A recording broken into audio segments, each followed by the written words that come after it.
Kinti, le rendez-vous des nouvelles technologies. Kinti. waaw Maïté man de damay changer sama mot de passe chaque 6 mois. Non mais affaire bu doy waar al piratage bi dafa ça devient de plus en plus excessif. Pourquoi? Parce que les gens ne savent pas exactement quoi faire pour pouvoir éviter tout ça. Et le danger dans ça mooy que tey piratage mën na la indil ay soucis de yoo xamante ne mënoo ko sax imaginer. Dans le cadre personnel sax c'est pas trop méchant, mais imagine-toi dans le cadre professionnel pour une entreprise, pour une société de communication ou etc. nga xamante ne voilà même dans le monde pour un pays sax le piratage est très dangereux parce que c'est de la cybercriminalité comme on dit. Donc c'est des hackers yoo xamante ne ils sont superbement forts, des gens yoo xamante ne li nekk seen brain bi yow mënoo ko sax imaginer. Xam nga waxu cerveau la ñuy wax ci suba ba léegi ñooñu seen cerveau nag moom ça roule à 1000 mètres par seconde. C'est-à-dire que li ñuy xalaat ñun maanaam bu ñu xalaatee sur 100 ñoom ñu ngi ci 10 000. C'est des esprits tordus. Comprendre nga 10 000 malhonnêtes. La vitesse à laquelle ils réfléchissent, la vitesse à laquelle ils comprennent et ils agissent, c'est très très rapide. Donc pour un laps de temps ñu yàq li nga defoon pendant des années, c'est rien du tout. Mais Maïté, je vais te poser une question parce que man d'habitude sama adresse email dañ may yónnee benn formulaire pour me confirmer sama adresse sama mot de passe mais dama koy rejeter tout le temps. Loolu ban genre kii la.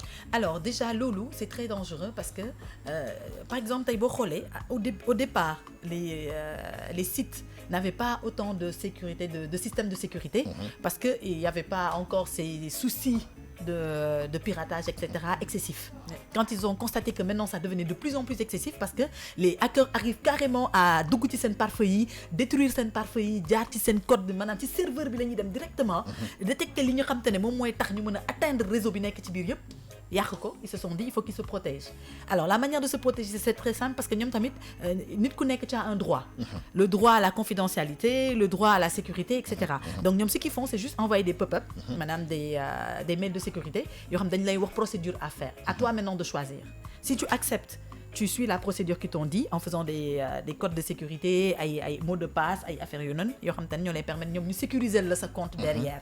Si tu ne le fais pas, tu mets ton compte en danger. De ce fait ñoom ils se lavent les mains pour bàyyi la yow ak sa conscience ak sa compte. Parce que ñoom wax nañ la li ñu bëgg mooy yónnee nañ la benn mail pour permettre la yow nga mën a sécuriser sa compte ñu ne la da ngay jaar ci procédure bi. Alors c'est soit tu acceptes ou tu n'acceptes pas. C'est comme si on te parle de conditions générales. J'accepte les conditions générales ou je ne les accepte pas. Absolument. Alors tout en sachant qu'aussi lépp looy accepter tam da nga koy lire ba mu leer la ba pare. Et on a la paresse de le faire. On a la paresse de le faire. Il y a toujours des sous-entendus dans ces genres de choses. Donc il faut bien prendre la peine de regarder. On n'a pas toujours ce temps-là. Donc on ne le fait pas ou on zappe tout simplement le message. Okay. Alors quand tu zappes, tu te mets en danger. Après, libre à la personne de voir si fekkee ne ay documents dossiers yi mu am bokk ci biir machine am wala yi mu am ci biir compte am important wul. Donc à ce moment-là c'est pas grave hein. Même quand il y a un piratage, qu'est-ce que tu fais? Tu fais juste un changement de mot de passe ou un changement de compte et tu continues ta vie tranquillement.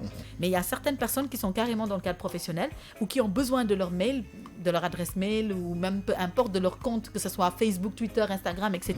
Qui en ont besoin parce qu'ils l'utilisent à titre plus professionnel ou un peu plus important. Donc ñooñu ils sont appelés à pouvoir sécuriser tout ça. Et ce que les gens ne savent pas aussi, les téléphones portables, on a la possibilité d'installer des antivirus. Comme ni installer antivirus si ordinateur, noonu lañ koy installer ci téléphone. Tout simplement pour éviter voilà le piratage. Parce que nit ñi dañu gën di télécharger en fait ay vidéos. Voilà, doo xam source sont accompagnés toujours de virus documents, derrière. Voilà, ay logiciels malveillants. Non, mais en fait voilà les logiciels malveillants là, les sites malveillants yi nga xamante ne rek ñu dugg sa téléphone.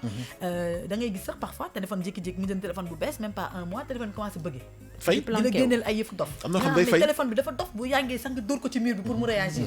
En pensant que boo ko sànnee ci mur bi dafa xaw a def tok rek dina yeewaat fekk ne non système bi ci boppam la ñu atteindre. Donc système bi bu ñu ko xasee ba atteindre am na nu muy yeggee ci benn niveau bi tu perds tout. Tu es obligé de réinitialiser tout ton téléphone. Alors tu perds tous tes documents parce qu'ils sont irrécupérables. moo tax comme tu disais tout à l'heure moo tax soo dee ubbi benn adresse Gmail sa adresse Gmail mooy centraliser sa information yi ak maanaam li ngay jëndee sa application yeeg yooyu. Voilà. Chaque fois comme su ma la dégloo mooy chaque fois su fekkee ni da nga bëgg a xam est-ce que site bi sa compte Gmail moo la envoyé formulaire bi pour nga confirmer sa mot de passe te du hacker wala koo xam ne jikko caay-caay la yor chaque fois dañ lay ramener ci sa adresse email loolu mooy wane ni que kooku mooy bu baax bi. waaw c'est comme ngay dugg tey man par exemple may connecté wu j'ai l'habitude de me connecter sur mon portable ma xëy di connecté wu ci ordinateur boo xam te ne miinul sama compte bi il suffit que nga dugg foofu automatiquement il t'envoie sur ton message un message sur ton téléphone pour te dire il y a quelqu'un qui est en train de tenter alerte bi ndax yow la wala du yow. alerte bi tu comprends donc du coup soo nee déedéet mu tëj compte. am na ay application comme Snap man récemment j'ai changé de téléphone bi ma jëlee sama téléphone bi installé ci Snap automatiquement dañ ma envoyé mail ne ma beneen laa yaa connecté wu na si sa compte voilà justement soo bësul woon oui.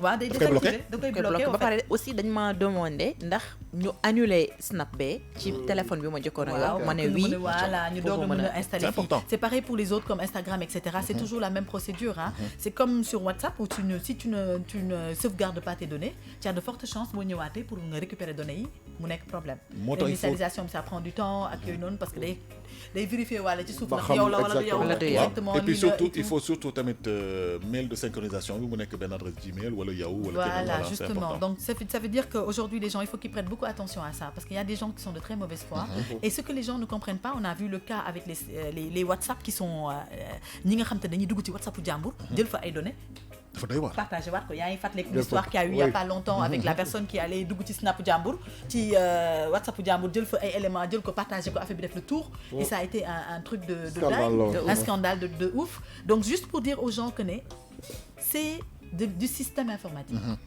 alors un système informatique est piratable il faut que nit ñi ñu dugg seen biir bopp yi maanaam daal ku ci deful ndànk ku ne ku jéemul ut solution ut ay système de sécurité yoo xam te ne da lay permettre nga protéger say données wala say données bokk bu fekkee ne mënoo koo denc sa téléphone am nga loo xam te ne dafa xaw a sensible retirer sa carte mémoire génnee ko ndànk nga wut feneen foo ko dugal def ko ci clé denc ko foofu musiba fekk la ci xam nga aussi àll comme li kiy wax donc s'il y a des ingénieurs yoo xam ne ñi ngi xalaat pour di sécuriser am nay ingénieurs yoo xam ne ñi ngi xalaat pour di ko absolument mais su fekkee nos trucs là comment ça s'appelle nos systèmes téléphoniques là c'est-à-dire que nos grandes entités téléphoniques là ont eu le problème de piratage donc j'imagine nga xam ne avec tout le système qu'ils ont toute la sécurité qu'ils ont on en a entendu parler ils ont été piratés par des employés yoo xam te ne seen biir lañ nekk wala ay anciens employés yu fa jógee ay ingénieurs yoo xam ne c'était eux qui faisaient tout et ça a coûté des centaines de millions à l'entreprise donc imagine-toi une Sénégalaise lambda comme benn Maïté su lu ñu bëgg xam sama téléphone dañ koy xam. maa ngi lire bàcc de ma